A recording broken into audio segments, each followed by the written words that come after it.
Antes de mais nada, neste bloco a gente vai falar sobre reforma tributária. O doutor Edson Pontes Pinto, que é advogado, especialista em direito tributário, vai fazer uma análise superficial, mas vai dar para a gente pegar muitos pontos específicos sobre essa questão. Tem um recado, não? Tem nenhum recado? Eita, amo essa galera. Tá 2 minutos faltando para 1h da tarde, o assunto é na tela da Band.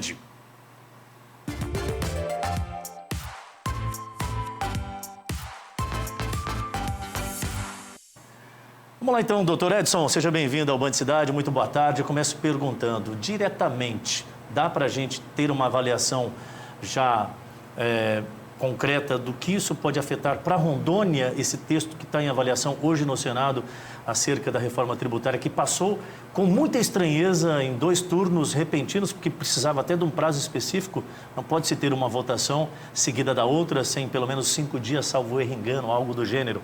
Boa tarde, seja bem-vindo.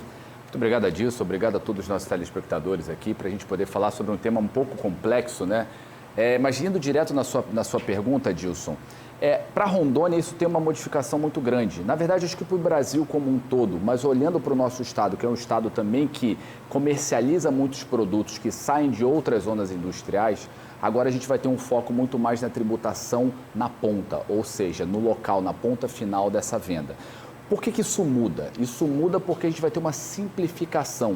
Acho que o ponto principal para o cidadão aqui de Rondônia é pensar que a reforma tributária ela vai simplificar uma gama de tributos que hoje a gente pode falar ela em vai ou ela seria para simplificar? Porque existem muitos questionamentos acerca desse modelo que foi aprovado na Câmara. Sim, na verdade existem questionamentos acerca se isso de fato vai gerar uma não cumulatividade, como nós falamos tecnicamente, mas ela vai sim simplificar se nós formos olhar por um ponto direto. Qual o ponto direto, Adilson? Nós temos 27 estados, mais de 5 mil municípios, e o fato de você ter hoje uma simplificação para reduzir o número de legislações tributárias, isso já é um ganho muito expressivo numa única questão: o custo de pagar tributo. Não é pagar o tributo, mas sim estar em conformidade com a legislação para pagar tributo. Então, creio eu que isso por si só já é um grande ponto para o cidadão brasileiro. Há especialistas que questionam muito a forma com que está sendo feita essa junção de impostos. Há aqueles que defendem, vamos unificar todos os impostos municipais, todos os impostos estaduais e todos os federais. Só que não é isso que está proposto nesse texto que já avança. Isso não traz também um ponto assim para ficar um pouco na dúvida se isso traz realmente o que a gente necessita? Olha só, falando para o cidadão brasileiro na ponta, ou seja, o cidadão comum e não falando de pessoa jurídica, a reforma tributária ela não vai ter uma grande diferença da carga tributária paga. Mas o ponto que você entra é um questionamento acerca do modelo federativo da Federação Brasileira e como esse modelo de junção em IBS, o Imposto sobre Bens e Serviços, e uma contribuição sobre bens e serviços, o CBS, como isso traria aí a relação entre município, estado e federação. O ponto aqui que nós discutimos isso já é uma discussão desde 88. Nós já discutimos a simplificação de um IVA, o Imposto sobre Valor Agregado, em um modelo internacional desde 88. Só que, óbvio, questões políticas não nos permitiram essa discussão. Então, simplificar para o brasileiro, e aqui eu não estou falando para um gestor público, estou falando para o brasileiro, é algo que vai trazer um grande ganho na hora de pensar o sistema tributário, que, diga-se de passagem, é o 6º pior de baixo para cima. Por que a gente tem especulações, pelo menos a partir do princípio em que grandes economistas do país têm apontado que nós podemos continuar com a maior carga tributária ainda, entre as maiores do planeta?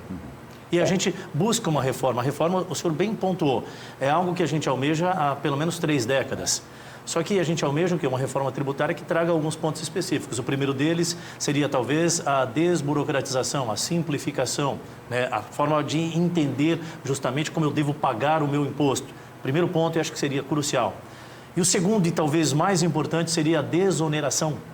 A gente precisa deixar de ser Estado, Estado, Estado e talvez sejamos um pouco mais iniciativa privada, porque quem faz o país e quem gira a economia é quem paga os impostos. O poder público ele usa o erário que vem através dos impostos que são pagos. Então, os protagonistas são os geradores de emprego, são os trabalhadores e por aí vai.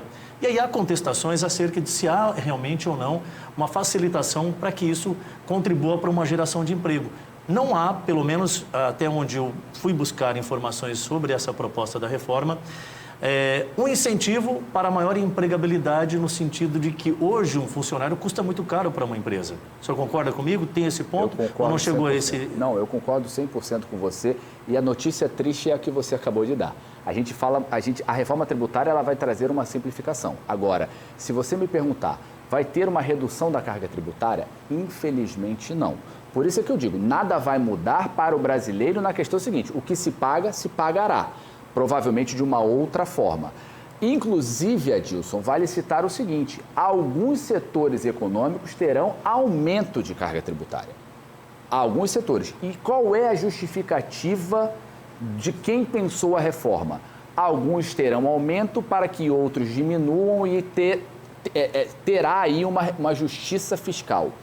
Se nós formos olhar, por exemplo, para serviços, principalmente para uniprofissionais, nós teremos uma diferença grande do que se paga, inclusive, para subir essa carga tributária. Então, respondendo, desoneração não terá, terá simplificação, como você bem disse, desburocratizar. Um outro ponto que talvez hoje, a grosso modo, a gente observando, e aí a população, a grande maioria, pode aplaudir no primeiro momento, mas se a gente for refletir a um prazo médio e longo, isso é um problema, porque nós temos o quê? A avaliação de que há também uma cobrança muito forte em cima de grandes heranças. Ah, mas vai tributar só aqueles milionários? Mas se a gente parar para avaliar que perde-se a segurança jurídica em cima daquilo que se constrói de patrimônio, para eu deixar para gerações, muito naturalmente, eu paro de investir nesse país, eu vou investir fora dele, porque aí eu garanto os meus bens. Então, é uma questão muito complexa e eu acho que é necessário que se haja mais debate. A Câmara aprovou, repito aqui, de forma muito célere, muito questionável. O próprio presidente da Casa veio a público já, o Arthur Lira, e disse, eu espero que o Senado corrija alguns pontos específicos. E o Senado começa a debater e parece-me que ainda não está muito claro para a sociedade. Volta agora o recesso parlamentar, vai para a votação e talvez aprove, muito provavelmente, como está. Precisa-se chamar novamente essa discussão e deixar mais claro para a sociedade. O senhor entende também dessa forma? Eu concordo com você também nesse ponto e um detalhe importante, Adilson. O Congresso Nacional, ele é a casa... São duas casas, uma que representa o povo e outra que representa os estados. A casa do povo é a Câmara e a casa dos estados é o Senado. O ponto que ficou é qual é o debate público que entrou nessa questão rápida que foi decidida pela Câmara. Essa é a grande questão que eu acho que o Senado pode ter a chance aí de trazer para dentro do Congresso Nacional. Um debate mais amplo, setorial, acerca da reforma. Perfeito, doutor. Eu quero já convidá-lo para estar conosco novamente. Vamos criar até um momento específico aqui para a gente estar pontuando, assim, principalmente aqueles pontos que devem afetar mais a nossa região do estado, né? O doutor Edson Pontes Pinto, advogado, especialista na questão tributária, trazendo um pouco de esclarecimento sobre essa reforma que está em pleno andamento. Muito obrigado pela vinda. Obrigado, Adilson. Fico à disposição de todos vocês para a gente debater mais. Perfeito. O assunto é reforma tributária.